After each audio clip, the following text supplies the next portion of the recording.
বর্ষার ফল লটকন।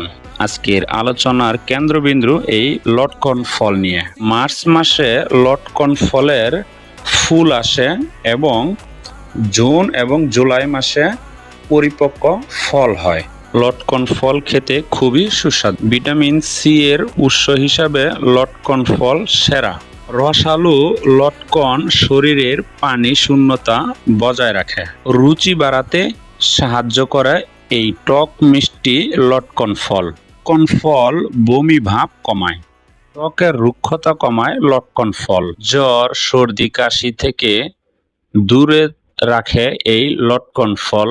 লটকন ফল শিশুর টক মিষ্টি বুস্টার হিসাবেও কাজ করে। প্রাকৃতিক শক্তি যোগায় এই লটকন ফল। কোষ্ঠকাঠিন্য দূর করে, রক্ত শূন্যতা দূর করে, এর উজ্জ্বলতা বৃদ্ধি করে, প্রতিরোধ ক্ষমতা বাড়ায়। ভিডিওটি শেয়ার করে অন্যকে জানার সুযোগ করে দিন।